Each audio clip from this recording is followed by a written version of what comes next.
Bonjour à vous et bienvenue sur Graphimani Channel.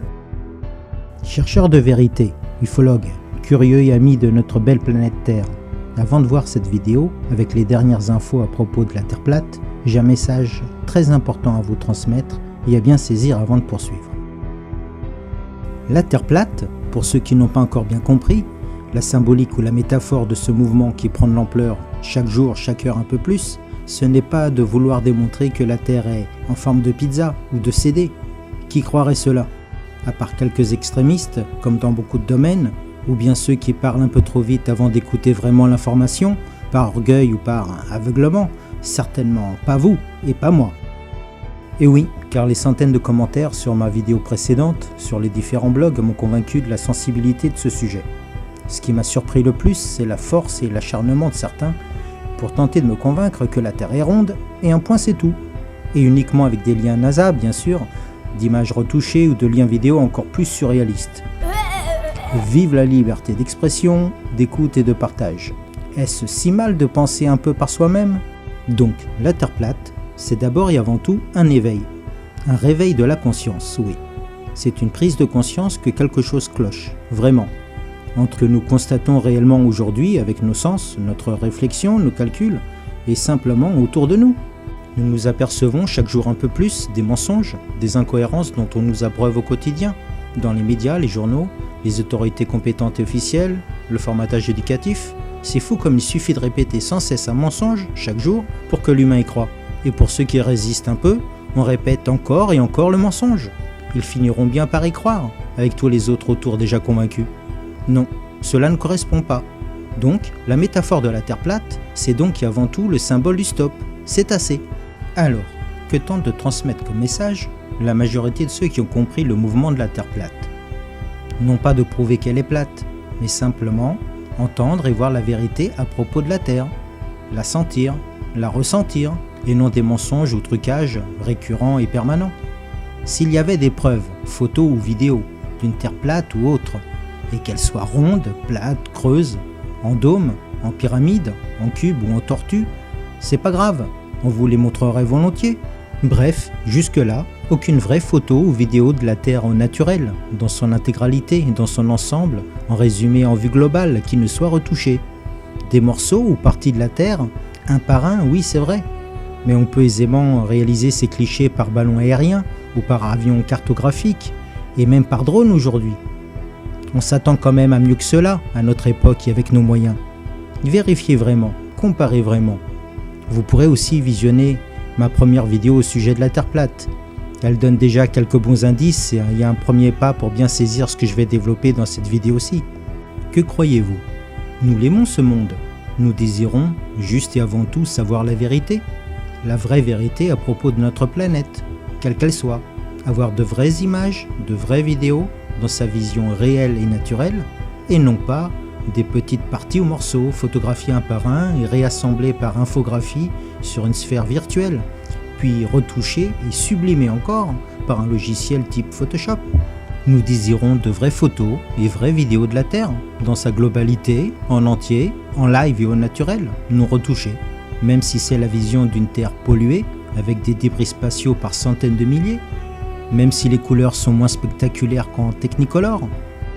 En tant que terrien, humain, mon premier réflexe, si j'allais dans l'espace, ou si j'envoyais un super télescope là-haut, je ferais des tas de photos de la Terre, de tous les côtés, selon les saisons, voir les pôles et leur immensité de glace vierge, ou voir la Terre de nuit avec ses villes illuminées, selon les fêtes nationales de chaque pays, de chaque culture, et je me placerais comme tout bon photographe amateur, dans de bonnes conditions de distance et de lumière. La base quoi, pas vous? Qu'on nous montre alors simplement et concrètement, avec les divers moyens techniques actuels et possibles, ce que nous a annoncé M. Galilée ou Nicolas Copernic dans les années 1511 à 1513, avec son traité sur l'héliocentrisme sous le titre abrégé de Commentariolus. J'affiche ici le vrai titre complet pour les plus curieux. Variation encore améliorée du système de Ptolémée, dénommé par contre Almageste, qu'il a lui-même repris des théories d'Aristarque de Samos. Théorie amorcée déjà au moins 280 avant Jésus-Christ. Alors, pourquoi tant de mal à nous montrer la Terre telle qu'elle est décrite officiellement? Une Terre au périmètre de 40 000 km environ, avec un rayon moyen de 6371 km. De qui se moque-t-on? Eh bien de nous tous, mes amis. De moi, de vous, peut-être même de l'humanité à laquelle nous aspirons. Montrez-la nous, telle qu'elle est dans son intégralité, dans sa réalité, au naturel, et prenons enfin de vraies et réelles mesures. C'est un droit légitime, un désir, un espoir commun à tous, à toute l'humanité, ne pensez-vous pas? Alors pour une demande si simple, pourquoi tant de difficultés? Et puis franchement, cela changerait-il mes convictions ou ma foi envers un grand créateur, créateur de grand tout, de tout ce qui est, si la Terre est différente au final, ou simplement plus grande que calculée jusqu'ici? Certainement que non. L'erreur n'est-elle donc pas humaine? Quel que soit le nom que je donne au créateur, ou de la façon dont je l'honore? Encore non. Je ne confonds pas la foi et la religion. Mais cela ouvrirait certainement les yeux et l'esprit sur ce monde, et surtout sur ceux qui veulent le gérer pour nous. Comment est donc réellement la Terre au final? Ce sera bien plus logique et plus clair dans quelques instants. Mais avant, c'est à vous de décider.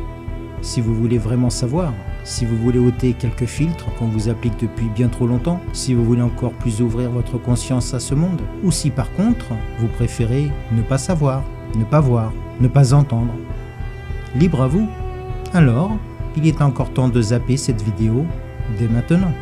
Je vous demanderai seulement d'écouter les informations énoncées, de ne pas croire aveuglément ce que je vous annonce, mais simplement de le vérifier par vous-même.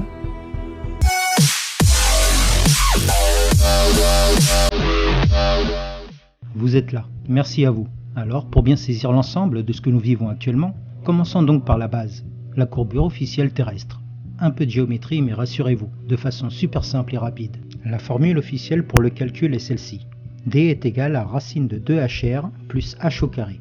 Grand D étant la distance de l'horizon visible en kilomètres, le résultat donc, petit h, la hauteur des yeux de l'observateur, et R, une constante fixe, le rayon moyen de la Terre, décidé et imposé de 6371 km, le seul vrai et accepté et reconnu actuellement.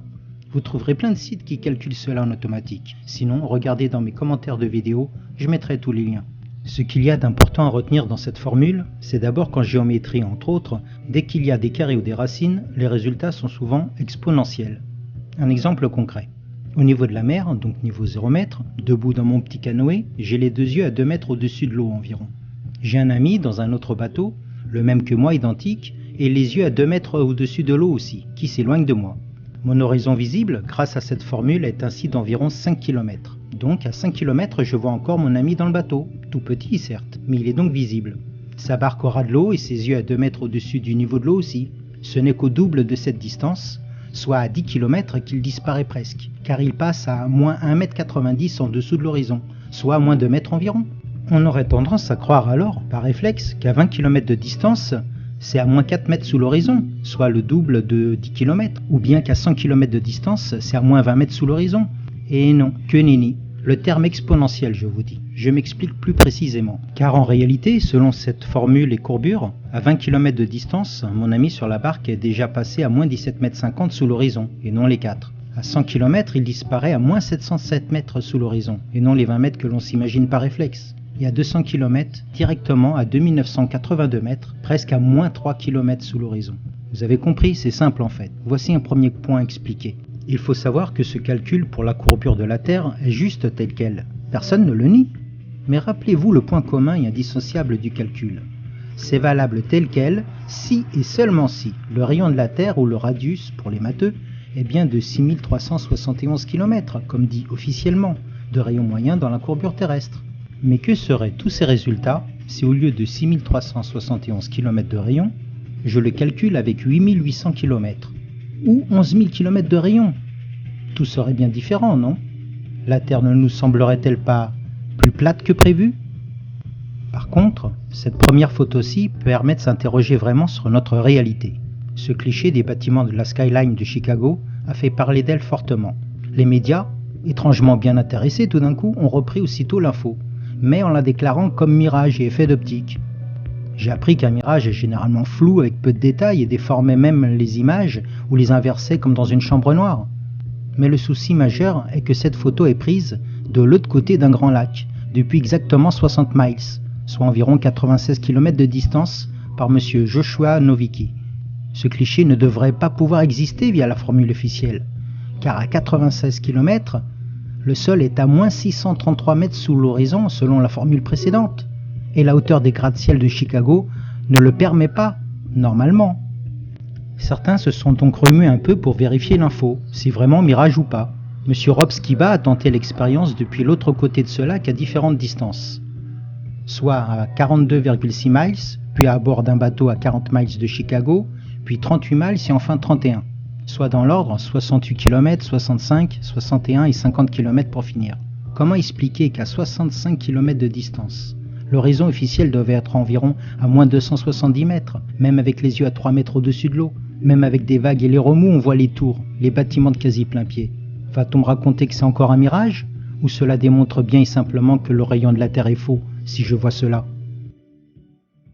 Ce n'est pas le seul cas répertorié. De nombreux cas sont en cours de divulgation. Ensuite, pour ceux qui croient encore que la NASA donne de vraies images, je ne vais pas répéter ce que tout le monde sait déjà. Que ce soit pour les photos de la Terre, dont certains croient que la célèbre Blue Marble est faite avec seulement 3 photos superposées, lisez simplement ce que dit le créateur de cette photo. Il n'a jamais eu entre les mains une seule photo de la Terre en intégrale, en vue totale. On lui a demandé de reconstituer des milliers de clichés, soit 4 mois de données satellites, de plans de Terre morcelés, le tout sur une sphère virtuelle. Pourquoi dissimuler que ce sont des images composées et non réelles? Certaines le sont pourtant bien mentionnées. Alors, pourquoi ne pas l'avouer pour toutes les images les plus importantes et dites officielles? Quant aux soi-disant réelles photos et vidéos du récent télescope DSC-OVR, ouvrez simplement vos sens. Déjà, trouvez-vous vraiment cela logique d'envoyer un télescope à 1 600 000 km de la Terre pour réaliser des images en haute définition? C'est comme si pour vous prendre en photo, proportionnellement, le photographe reculait bien loin, à 2 km 300 de vous, en vous disant « T'inquiète pas, j'ai un super zoom, j'ai tous les détails en haute qualité ». Allez-vous vraiment croire cela sans tiquer un peu? Alors, si vous y croyez encore, regardez simplement ceci. Lors de la rotation de la Terre, vous pensez vraiment que les nuages se déplacent ainsi, en synchro pendant des heures et se suivent tous, du nord comme au sud? Ou bien alors le mouvement des nuages sur Terre devrait plutôt ressembler à ceci, telle la mécanique des fluides. De même que pour le mouvement de la Lune, ne vous a-t-on pas appris que la Lune montre sans exception la même face à la Terre, due à sa lente révolution synchrone? Donc quand la Terre tourne de 1/4 de tour, la Lune doit orbiter autour de la Terre en faisant aussi 1/4 de tour. Où est-il passé ce quart de tour, puisque c'est des vraies images? À propos, connaissez-vous réellement le budget annuel de la NASA ou de l'ESA, l'Agence spatiale européenne? Écoutez bien, c'est 1947 millions de dollars pour l'étude rien que de la Terre. Oui, presque 2 milliards de dollars. Plus encore 1361 millions pour les sciences planétaires et 709 millions pour l'étude stratosphérique. Plus 620 millions pour le télescope James Webb Space, sans compter à part les 8510 millions de dollars pour l'exploration spatiale qui comprend donc l'ISS et Mars. Et un peu plus de 4 milliards, mais en euros cette fois-ci pour l'ESA. Et ceci, c'est uniquement ce qui est connu en officiel. Donc, avec tous ces moyens et cette montagne d'argent, la NASA ou bien l'ESA sont capables de photographier Pluton en haute définition, des planètes à des milliards de kilomètres, des étoiles et des galaxies à des millions d'années-lumière, et aucune des deux n'est capable de faire de simples images normales de la Terre. Et cela ne vous titille toujours pas, quand la majorité des images fournies sont douteuses ou retouchées. Ou nous de vraies photos uniquement vous suffisent-elles vraiment pour vous faire croire que tout le reste est vrai? Mais alors, les images de Jupiter ou Pluton, sont-elles vraies ou pas? Il y a de quoi douter fortement aussi. Regardez ces images récentes d'une magnifique aurore boréale sur Jupiter. Magnifique, n'est-ce pas? C'est ce que je me disais, jusqu'à ce que ce cliché-ci réapparaisse des archives. Vous ne remarquez rien non plus? On a simplement repris un ancien cliché, déjà faux à l'époque, sur lequel on rajoute un simple halo. Comme si 2 ans plus tard on reprenait le même angle et la même distance pour refaire la photo sans que la tache rouge de Jupiter n'ait changé entre temps et qu'on ait calibré la sonde exactement au même timing. Et même pour l'ISS, la Station Spatiale Internationale. Êtes-vous resté 1 heure ou plus devant les transmissions en live en direct de l'ISS? Essayez au moins une fois, cela vaut le coup. Ils savent bien qu'au bout de 10 minutes, en majorité, vous zappez tous. Mais restez plus longtemps, faites cet effort et regardez bien, vous ne serez pas déçus. Logiquement, l'ISS fait une orbite complète toutes les 92 minutes. Et chaque fois qu'elle passe du côté nuit, quand cela ne coupe pas bien sûr, au lieu de voir des belles images telles que celle-ci, il nous montre plutôt bien souvent cela. plus de lumière, dans aucune ville, dans aucun pays, plus d'orage ou d'éclairs, ne parlons même pas des étoiles. Et si vous voulez encore plus, mettez en simultané les caméras avant et arrière de l'ISS et comparez les images soi-disant simultanées, en direct live. Regardez bien les mouvements des nuages, tous synchro. Regardez si vous apercevez des terres ou des pays, comme ici. Alors, où est le vrai, où est le faux? Bizarre, hein? L'argumentation de tout ceci, je vous rappelle, n'est pas de prouver que la Terre est 100% plate, mais déjà pour l'instant de vous démontrer que ce n'est en aucun cas ce que l'on vous montre officiellement, qu'une Terre ronde de 6371 km de rayon, telle que sur toutes ces photos ou vidéos truquées. C'est évident et malheureusement réel. Je veux bien qu'on ait de temps en temps des images retouchées, pour sublimer artistiquement une belle image, mais que l'on n'ait que cela à digérer en permanence, et aucune vraie photo ou vidéo non retouchée, j'ai vraiment du mal, pas vous? Certains d'entre vous tentent de se réconforter d'une belle sphère de 6371 km de rayon avec ce genre de démonstration vidéo. Regardez d'abord ces quelques exemples de tentatives désespérées. Ne remarquez-vous rien sur chaque vidéo? Les vagues, la houle assez prononcée, et des démonstrations à chaque fois sur de courtes distances? Imaginez simplement des vagues de 1 mètre de creux entre vous et l'horizon. Il est normal que tous les bâtiments ou phares soient coupés à mi-hauteur selon ce point de vue. Ces vidéos prouvent-elles donc que la Terre a une courbure terrestre telle qu'elle est dite officiellement de 6371 km? C'est clair que non. Alors, qui peut avoir cet intérêt à nous cacher la réalité de notre monde? Pour bien saisir l'ensemble, faisons quelques recherches rapides et tâchons de remarquer les coïncidences les plus récurrentes, qui ne devraient donc plus être de simples coïncidences au final, si elles ne sont pas rares et isolées. À cet instant, il est souhaitable de connaître quelques symboles et signes de certaines sociétés obscures et secrètes. Je ne vous ferai pas un cours complet dessus maintenant, une autre de mes vidéos le fera en bien plus développé. Nous allons simplement et rapidement nous remettre à l'esprit leurs symboles, codes et noms les plus évidents. Que cela soit la pyramide, avec ou sans l'œil, l'équerre, le compas, que la majorité d'entre vous connaît déjà, mais aussi très important d'autres signes tels que les colonnes, les carreaux à damier, le nombre 33, et que nous allons voir plus loin, ou bien encore l'aigle, ou encore la tête de mort, pour ne citer que cela pour le moment. Mais quel rapport entre ceci et la Terre plate? Je vous ai déjà fait mention dans ma première vidéo du contact très étroit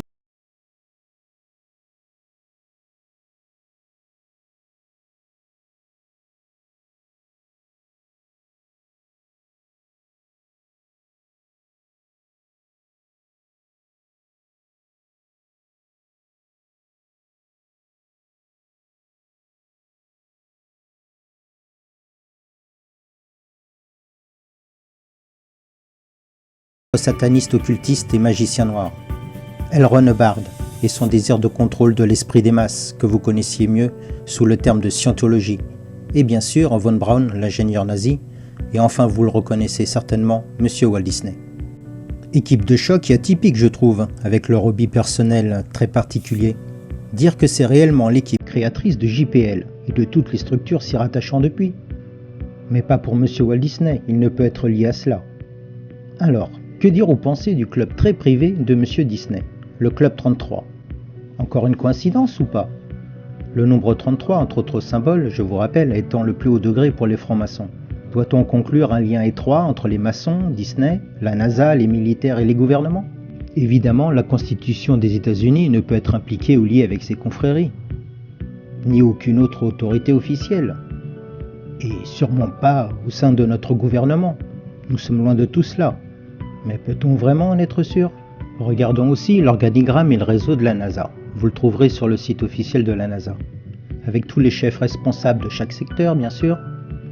Mais cela devient intéressant à partir d'ici, un petit lien anodin à premier abord. Vous voyez? Même la gestion du temps, de la météo, les données satellites, les projets de recherche avancés, le commandement et stratégie militaire, les transports, l'aviation, rien ne leur échappe. Il n'y a pas une seule agence d'aucun pays qui ne soit alliée et indépendante de la NASA. En Europe, comme dans le reste du monde. Alors pourquoi voit-on la Terre comme une sphère bien ronde de plus en plus sur toutes les photos? Eh bien, qui gère les normes optiques mondiales d'après vous? Vous le voyez comme moi, il gère et contrôle presque tout, de A à Z. Vous pouvez même lire, comme moi, c'est bien plus qu'un monopole. Alors pourquoi voyez-vous ce genre d'image de plus en plus, avec ces optiques qu'on appelle fisheye ou œil de poisson? Vous croyez vraiment que c'est la vraie vision de notre monde? Renseignez-vous aussi sur certaines expériences ou expéditions qu'on tente de vous dissimuler en les dénigrant, tel le Bedford Level expérimente sur un canal de 10 km de long, ou bien encore les interviews de l'amiral Byrd, ou ce type d'archives qui permet de se poser pas mal de questions sur notre réalité.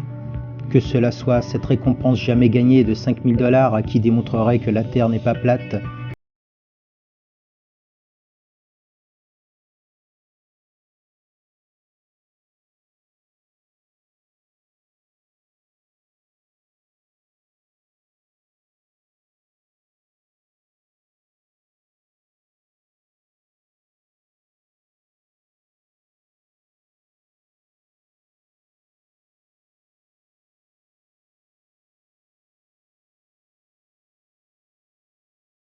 a pour nom le Kobayashi World Map. Serait-ce une des vraies raisons pour interdire de passer le 60e parallèle et qui nous a éloignés du pôle sud depuis le traité antarctique, le seul traité au monde qui n'a jamais été brisé par aucun pays? Que pensez-vous également de cette vision des rayons de soleil traversant les nuages? Cela montre-t-il un soleil réellement à 150 millions de kilomètres? Ou bien vos sens vous créent la conscience d'un soleil bien plus proche de nous? Et ce symbole, est-ce un signe de cette réalité cachée à nos yeux qu'ils savent et connaissent, qu'ils reconnaissent? Oui, je sais, beaucoup de choses vues ici dans cette vidéo paraissent trop surprenantes ou impossibles, mais elles sont réelles, malheureusement je dirais. Alors comment est la Terre au final? C'est ce qu'il faut éclaircir, avant tout et tous ensemble. Il est évident qu'il n'y a aucune vraie image de la Terre à ce jour. Toutes ces confréries, ces sociétés au monopole implanté qui gèrent l'espace, notre monde, les normes mondiales et notre vision de la vie, tous ces groupes militaires, ces gouvernements impliqués ne sont pourtant que les bras exécutants de quelque chose d'autre qui les dirige, qui les manipule. Ils croient tous détenir un certain pouvoir sur notre monde et nous. Qui est responsable de tout cela au final? De ces contradictions et mensonges? Une entité encore plus secrète? C'est ce que l'on pourrait croire à premier abord, mais leur but ne se résume qu'à diviser pour mieux régner. Les seuls vrais et uniques responsables de tout cela, en fin de compte, c'est nous. Nous tous. Nous qui laissons faire. Nous qui acceptons. Et ne réagissons pas en laissant faire.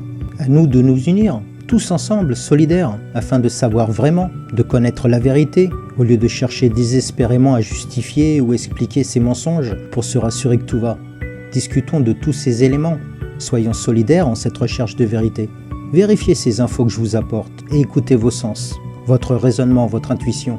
Je vous dis donc à très bientôt, n'hésitez pas à vérifier, à poser des questions, à commenter, à liker. Bonne semaine à vous tous, soyez ouverts, soyez aware, soyez unis en quête de vérité. Namasté.